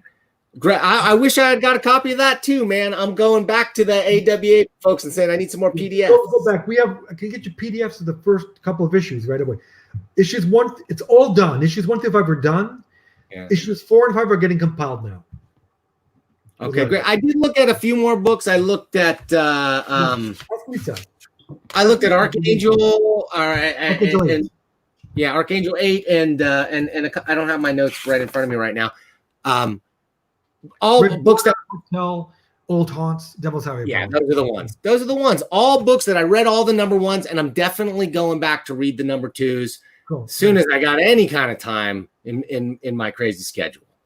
So if you're ready, Axel, are you ready to throw this open for some Q&A? We don't have a ton of people watching live right now, but we've got some questions in there. If you look up in your right-hand corner of your screen, you'll see the little comments thing, and I turned those on so now you can see them. If you want to look through there and see any that you think are interesting, I'll throw up some stuff. Do I click on live comments or no? Up at the top were comments, and if you see one that's real interesting, you can call it out to me. I'm going to throw one up here. From Lisa Wu, friend of the show, and she's out there in the comments watching. That's AWA publicist right there. Yeah, small world. Right there you go. She just might show up as a special thanks in the credits at the end of the show. Thanks, Lisa. Oh man, we got stuff all over the place. Okay, how about Archangel 8 reads very much like a Punisher pitch reskinned with some kind of Knights of the Golden Sun concepts, maybe a little Good Omens in there. Does that feel like a... hey, look, Archangel 8 is Punisher meets Hellblazer. It's a Black Ops Archangel. The idea was that in the Bible, there are 7 archangels that protect mankind from demons. So we thought, what about if there's an 8th guy, an 8th archangel who fights the demons on their own terms? He's the black bag archangel. So yeah, Hellblazer meets Punisher. Awesome. Let's see what else we got here. We've got a few more. We got a little bit of let's see. All right. Here we got one from a guy people out there will know. And look, you didn't want to comment too much on Marvel. We'll get one from this dude. Most people working at Marvel don't like the characters and haven't read any of it. It's basically a lifestyle brand which focuses on cooking shows. So there's a feeling out there. There's a sentiment out there among some that there's been a sort of a radical change at Marvel since your departure, especially, and that the content for some is not what they're used to and what they're looking for. I don't want you to specifically comment or say about that. I just want you to talk about the idea of fans feeling very attached and entitled to, if you will, to characters, and they don't want to see change. But at the same time, if nothing changes, it's really boring, in my opinion. What are your thoughts on that? Well, no, just speaking of the comment, I'd say, look, I know for a fact that most of the people at Marvel are hardcore fans themselves, you know? Hardcore fans. You won't find a bigger fan of Marvel characters than Tom Brevoort. He's forgotten more about Marvel continuity than I'll ever learn. So the thing is, Nick Lowe, I can go down the list. People love superheroes. Now, your comment about, yeah, I mean, fans fall in love with their characters. They get proprietary. This is for Star Wars, for DC, for Marvel, for Game of Thrones. They get angry when creators do things they don't want to see done to their characters. But what they got to understand is that the job of the writer, the job of the editor is to put the characters in danger, not to keep them in status quo. The job is to put that character up to the ringer, put them in trouble, test them, take them to the edge. When you do that, that's when interesting things happen. Right. So that's the goal is that. The goal is, and when you got characters with a 50, 60 year publishing history too, it's, you got to make things fresh. Yeah, there's a point at which you just got to understand that these characters do have 10, 20, 30 years behind them. And so you got to find ways to keep them interesting and contemporary. Now, again, if you're 45 and you're in love with the X-Men for a certain era and you're seeing different things, you can't hope that what's being done now is going to be the same thing as what you were reading in the 80s. The world has changed. Again, it's got to reflect the world as it is now. I think that's true of all the Batman, Superman, X-Men. But the people that write and draw them are usually huge fans themselves. Yeah. They wouldn't be there. All right. Mark Trafford says, no super chats this time. I wonder why. Oh, it's because I won't interrupt our conversation in the middle of the conversation to show people's chats. That's why. Sorry. Axel did a stunning job at Marvel. I came back to comics in the Casado Alonso era, which I think deserves to be called an era. Man, those were some of the great comics of Marvel comics of all time came out during that time. It was a fun time. It was a really fun time. The stock price was $1.50. We took a lot of chances. We wondered if we were going to be around next week. So we did a lot of crazy stuff, and it worked out quite well. A lot of people, a lot of superstars were born in that era, creators and all the rest, and a lot of fun stuff. Wait, Lisa. Yeah. Tommy Lee Edwards is working at AWA. Where are we burying the lead here? Another superstar auteur type artist. Tommy Lee's got a book called Grendel, Kentucky, coming out with Jeff McComsey. It's an amazing supernatural story. It's the Beowulf myth retold in the hills of Kentucky. And our Beowulf is a leader of an old girl biker gang. She has to go home to deal with a monster from her past. One day, her surrogate father found ripped to shreds outside an abandoned mine. She has to go back to his funeral, and to do that, she has to confront the monster from her past. It's an amazing story. Tommy Lee's drawing it, coloring it. Amazing art. Yeah, Frank Cho, Mike Deodato, Tommy Lee Edwards, ACO. We got some good people. Yeah, you're not skimping on the talent. Yeah. We're really happy to have Tommy Lee on board. Really happy. Lots of good stuff about the Resistance coming out here.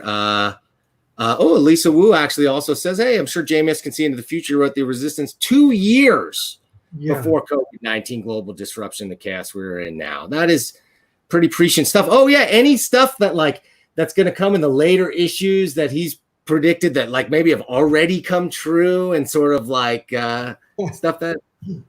Not yet, but I'll keep my eye out for that. Yeah. Ever since this happened, I've had an eye toward what is he writing now? What's going to happen next? Yeah. Okay, yes. Challenge the readers. Defy the mainstream status quo. Bring it on. I'm on board 100%. Me too. Dude, there you go. Thank you. Thank you. Exactly. Kari. Mainstream kind of guy.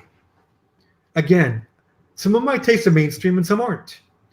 I love it when I was at Vertigo, I felt like I was trying to make indie books that felt like summer blockbusters.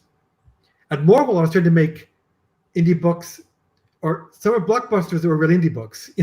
Right, right. Ecstatics, Hulk, even Spider-Man, Even so, hey, speaking of cool books at Marvel, were you involved? Oh, this is talking about. Yeah, thank you. Red, White, and Black, right? Amazing comic. I'm talking about amazing creators. Kyle Baker, like at the top of the food chain of great comic artists. That was the first Black Captain America. Again, another thing I took a pounding for at the time. I did it in year 2000, I believe. This is the truth, right? This book was the truth. Red, White, and Black. Yeah, Truth, Red, White, and Black. The late Bob Morales and Kyle Baker told the story of the first Captain America. It was based on the premise, I thought, if Uncle Sam were to develop the super soldier serum, would they have tested on white guys? Yeah. If you know the real history, they wouldn't have. They would have put a test serum in the arms of white men. So this is a story of a group of black soldiers who were the original guinea pigs for the super soldier serum, and the one man, Isaiah Bradley, who became the first Captain America. Right.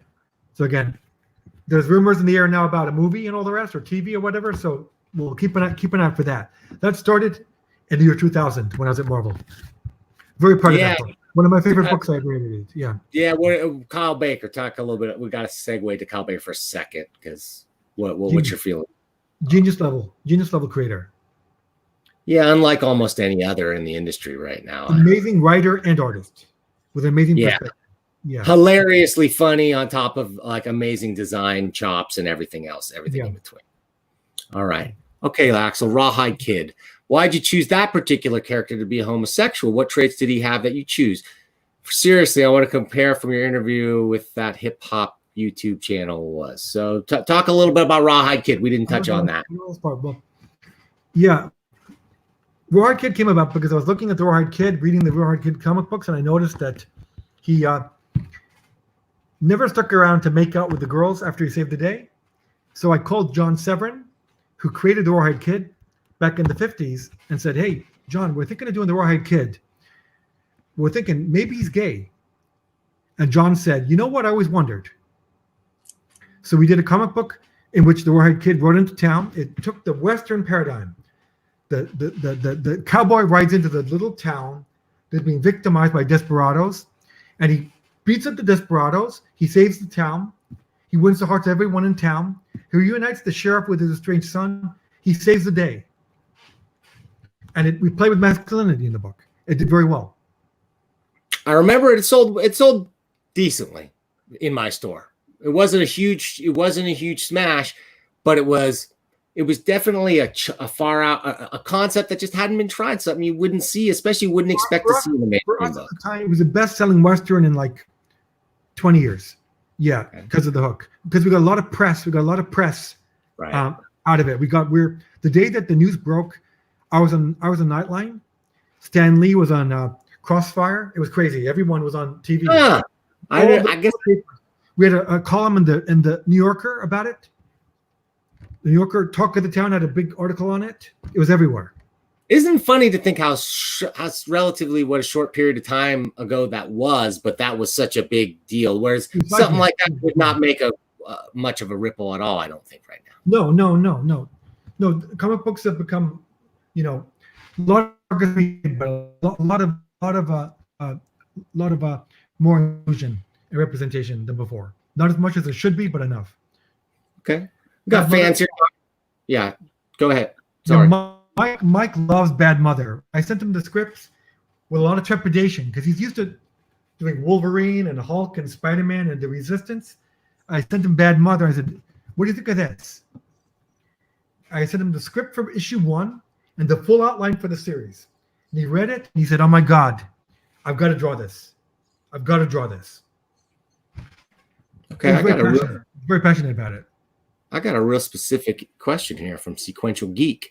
Hey, Alonso, 2 questions, please. 1, Indian plus Chinese markets, changing how brand identity of the industry is marketed? 2, magazines, other mediums have a future. Are we stuck with oversized $5 pamphlets? So let's talk about it. Did you guys, when you were making your business plan and your publishing plan at AWA, was it ever floated to skip serialized issues altogether and go straight to collected, or to go to like straight to like original graphic novel format? Yes, we decided not to. Okay, what went into that decision? We wanted to take the beachhead of being a publisher that worked in the direct market, selling comic books that then went to trade. You understand? We wanted to be the model. We wanted to be that monthly read that you look forward to, the watercolor read. You understand? I can't wait to see what happens next. Yes. And there were monetary issues as well. We figured, look, we think this is the way to play it. So that's what we were doing. Digital, we did some digital stuff. When we launched into COVID, we realized, look, it's better that we get seen than not seen. Let's release the stuff digitally for people to read. So we're going to do more experimenting with digital, both with Upshot and with iPop.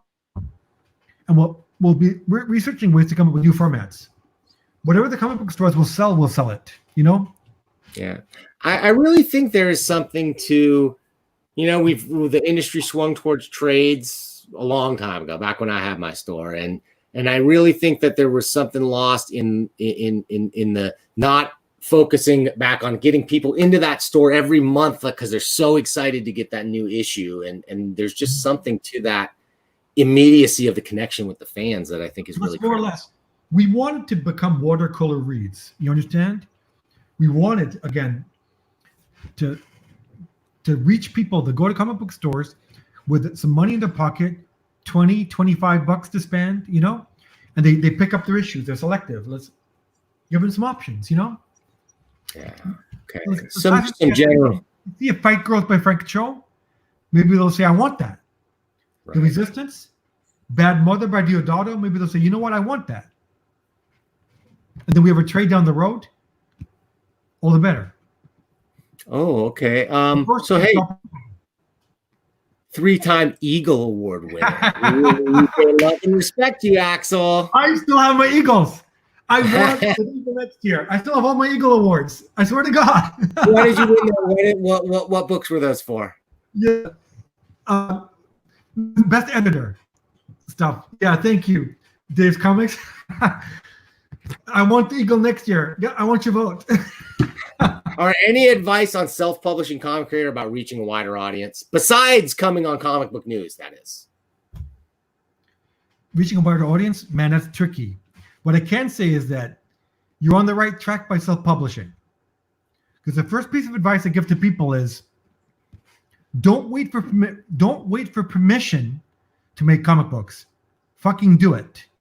If you want to be a comic book writer or artist or both, then make comic books.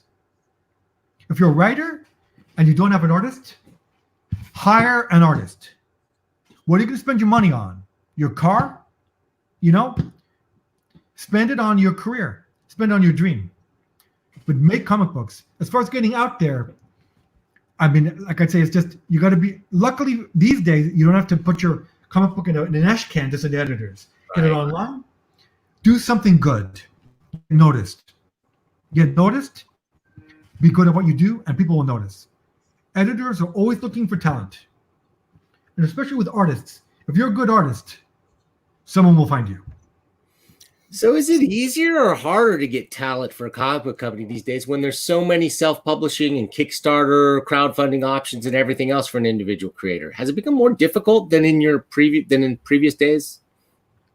I think it's easier for editors looking and people soliciting, looking for work, because you've always got skin in the game. You always got a chance.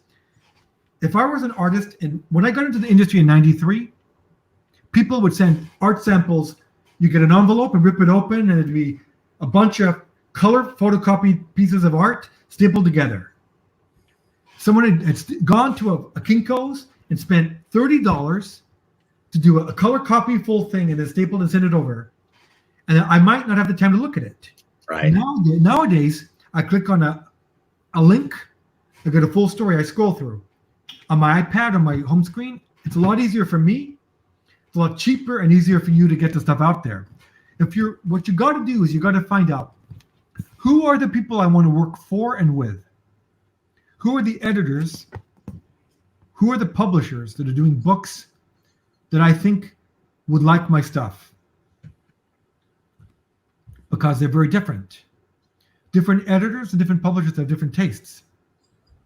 So you should look and find out what type of material does this editor seem to like. Karen Berger, my boss at Vertigo, liked a certain kind of thing. Would it be too hard to understand what she liked?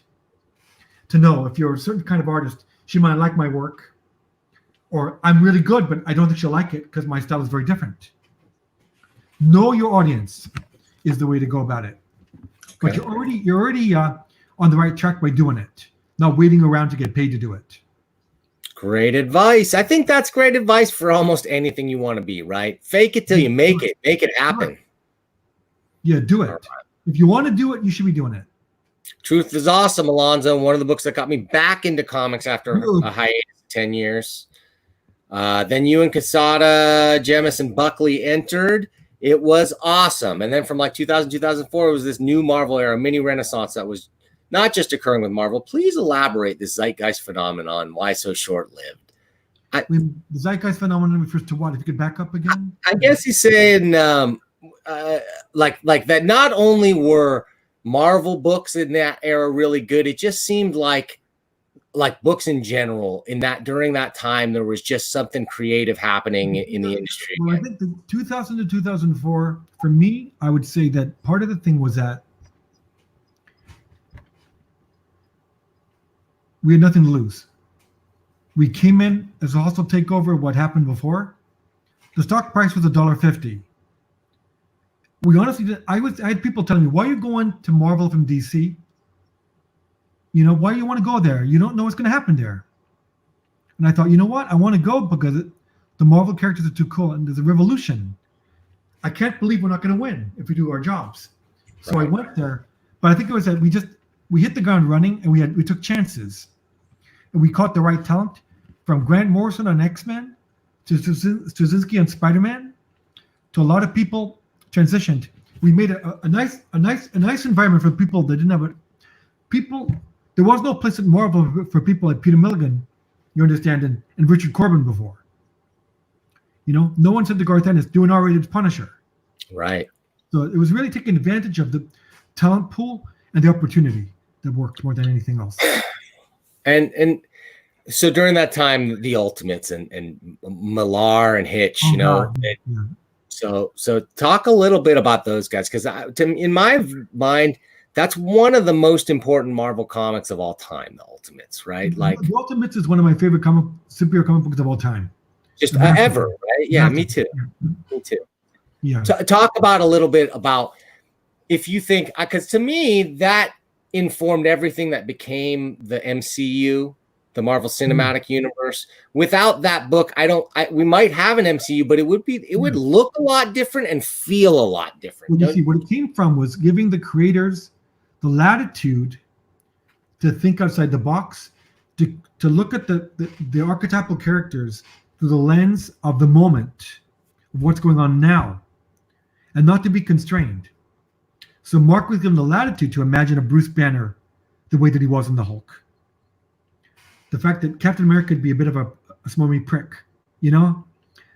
Again, because Mark was given the latitude, he took advantage of it.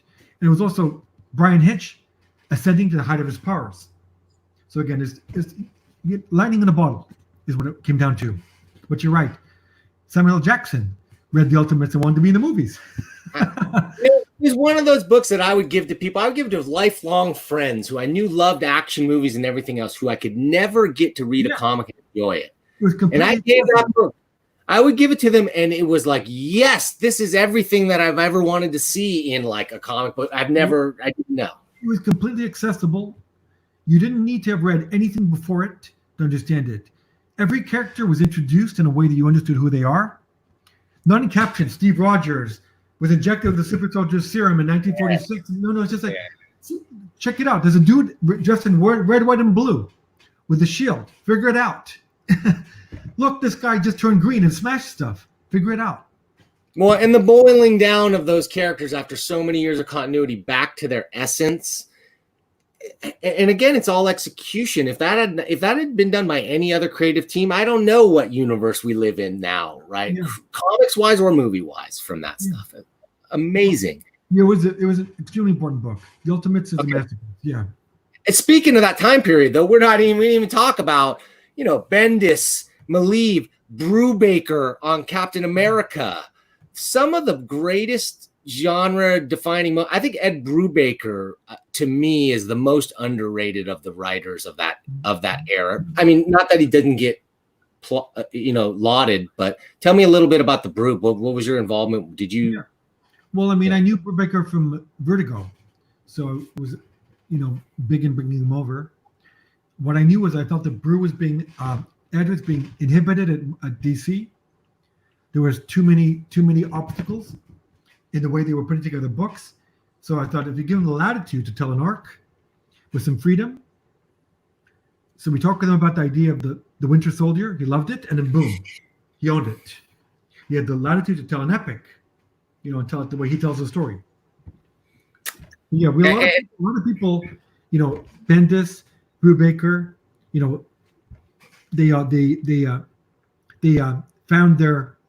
they got wind in their wings at Marvel during those years because they knew what to do with the characters. They had a lot of fun. It was more freedom than people were getting with superheroes at the time than before, and they took full advantage of it. And I think it was the reinfusion of genre elements, especially from those two authors, right? Like to take Daredevil away from a guy like whatever they had him in, crazy armor and trying to be high-tech Daredevil, and just boil it back down to what the book essence. Daredevil became noir again. Yeah, again, you can go on the list, but people took a different, Brubaker brought espionage to the table. Yeah. Heavy elements of espionage. So, in politics. Are you reading Criminal? Yeah, of course. Yeah. I mean, oh my gosh, Kill Me Slowly. What was I know, Kill Me Again or whatever it's called again. Yeah, the name is just escaping my mind. I loved it so much though, but it's escaping my mind. Brubaker, I think, is at the top of his game. The books that he's putting together package-wise just have that feeling, like just such an amazing feeling when you read a single issue of Criminal. Yeah, Sean Phillips is phenomenal. Yeah, it's that synthesis there again. You couldn't get it with another team, I don't think, the same way. And that stuff, when it came to Marvel, it just elevated all the Marvel books. Like, I never thought at that age of time in my life I would be clamoring to read the next issue of Daredevil again. I just didn't think it would happen, or Captain America. And it fully happened in that era. I feel we moved away from it a little bit, but I really feel like we can come back. It was the fact that they hit that low at Marvel that gave some creative freedom and some latitude to try things. And I think that's our way forward in the industry, from here on out. Any thoughts on that? Any final thoughts before we get out of here, Axel? I know you're a busy guy. We gotta take off. Final thoughts on what? Well, on creativity, it seems to me that artists, writers, and artisans, just picking that name, right, is a statement a little bit about the importance of those things, as opposed to the characters or some kind of like a single genre. That it really is the creators that. I'll say one thing then. I'll say this: I've been in the business for 25 years. And the one thing I've never bought into is the gloom and doom that surrounds the industry. My first week at DC Comic Books, a jaded DC senior editor said to me, "Hey, dude, so why are you here? I was a journalist at the time." He said, why would you leave journalism and a stable job to come work for comic books? And he talked about how the industry was going to die. This is 93. The industry's on its deathbed. The entire time I've been in the industry, everyone's always talking about the death in the industry here, death industry there. everyone's naysaying. We're headed. I told that guy, that DC editor, that bullshit. I don't believe it. I don't believe comics are going to die. As long as people tell really good stories in this medium, it's going to be around. So those stories can be Captain America, Batman, or something new. But as long as people tell good stories that are unique to this medium, we're going to be around. That has been the guiding principle for me throughout all my time at Vertigo, Marvel, and here. Tell a good story, make it worth the money, and you'll be around. That's what I believe with AWA. Make good stories, find an audience. Again, when people find out I'm starting a new company, the first thing people say is, why would you want to start a new company when all these other companies have failed? Why? Because we're not gonna. Because we're not those people. Because the people we're working with are not those people. Because maybe the combined knowledge of the people in the company help turn around Marvel, and the people we know are going to be a cut above. Maybe we've got stories to tell that people will want to read. Because I do believe that there's an audience for Fight Girls. There's an audience for Bad Mother. There's an audience for the Resistance. You know, and we're going to keep at it. Because the thing is, as long as you tell good stories, you're in the game. COVID came along. COVID came along. And the thing is, look, we're still here. Some stores got shuttered, but we're still here. Yeah. Axel, I think we'll always be here. I think a lot people have tried these things, shared universes and all these things. They've all been tried. Okay. But what was lacking in most of those approaches, in my opinion, has been a focus on the quality of the creators and the creative team. When you focus on that, and as you said, the stories, how can you go wrong? Yeah, look, at the end of the day, it's like, look, it's one thing. I'm a basketball coach. I've played basketball my whole life. I coach young men in basketball. In basketball, do not talk shit before you get on the court and not back it up. People see right through you. You cannot talk smack. You have to back up what you talk or don't talk at all. So the thing, I think it applies in life. Look, don't promise a great story and don't deliver it. Deliver it. You got a good pitch, deliver the story. Be ready for the game. We're promising a shared universe, so we promised it would have depth and scale. And I think we're delivering it in our first chapter. And I'm certain we're delivering in other chapters. So again, I don't take much stock in people saying you can't do it. Right. How's it going to work?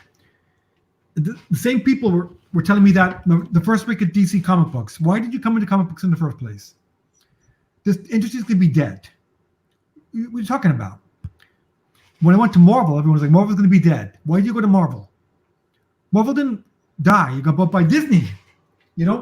Stock price was $1.53, chapter 11. Then Disney buys it, give it a new life.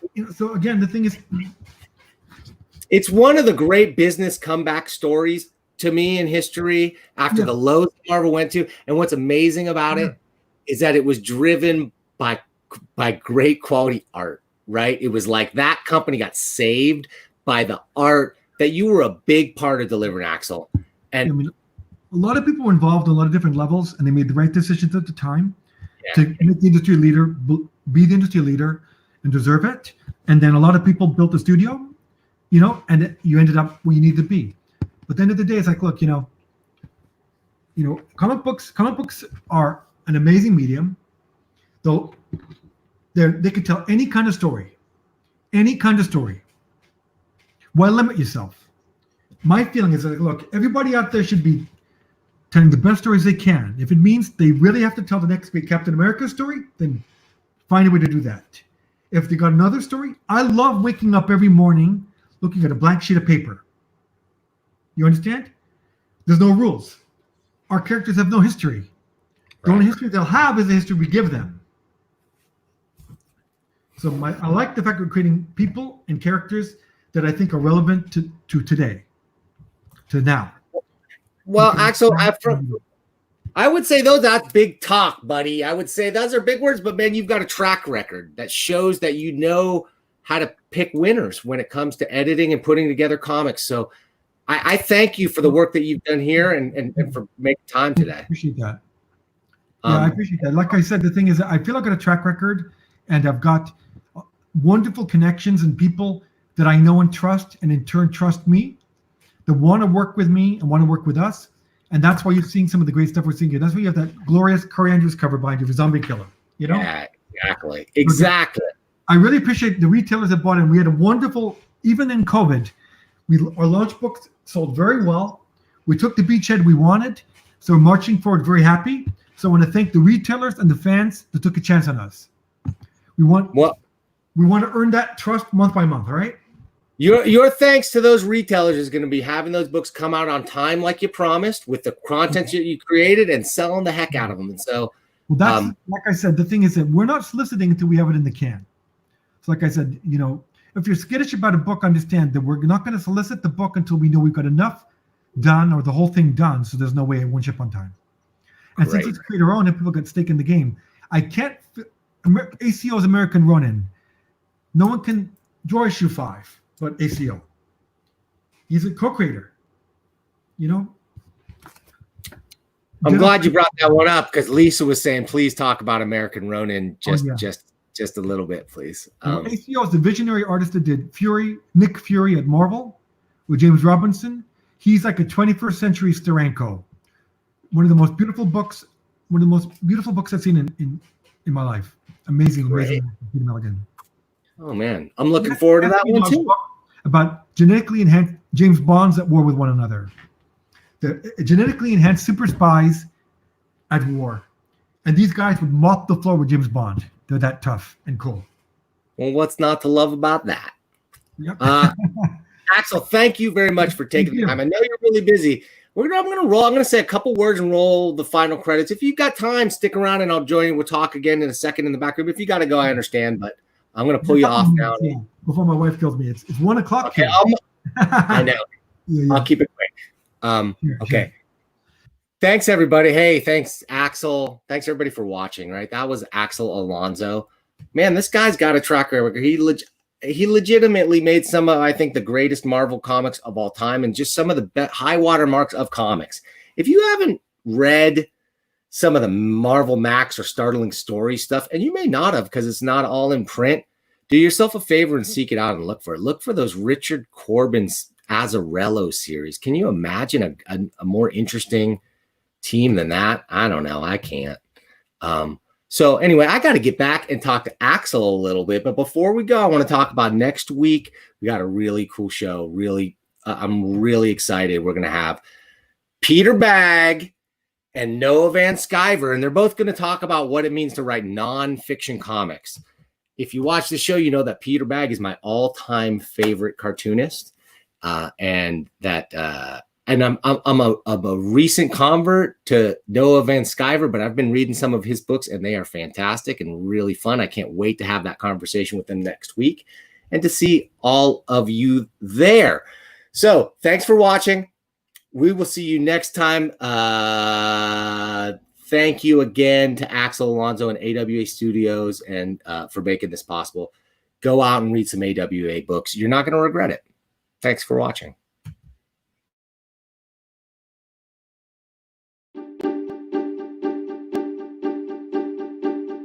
I rang your Wayne Man a bell, your secrets I'll never tell, but things aren't going so well. Oh yeah, and by the way, this Harvey Dent day is crap. I know that you took the rap. It's been 8 years and no bat, and so I gotta say, your dread was holding, smoke bombs you were throwing, Dark Knight cape was flowing. What the hell you doing lately? Hey, when I met you, it was crazy. A Lamborghini and 2 hot ladies. You tried to look like you were happy, but you were Batman and really angry. Hey, when I met you, you were crazy. You drove a Tumbler through Gotham City, and all the orphan boys tried to haze me. I know you're Batman, so stop being lazy. I'm a geezer, bodge job the builder, ain't none better.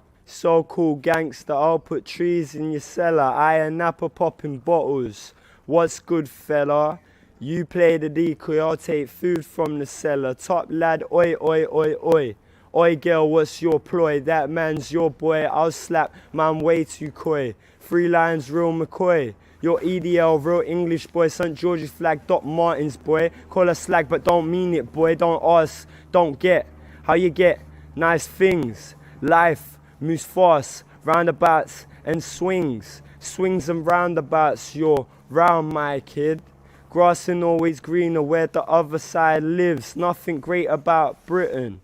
TM biscuits, mashed jellied eels, and a couple little trinkets. East End, you Phil Mitchell gets stabbed with a Phillips. Hand on my heart, I swear I'm proud to be British.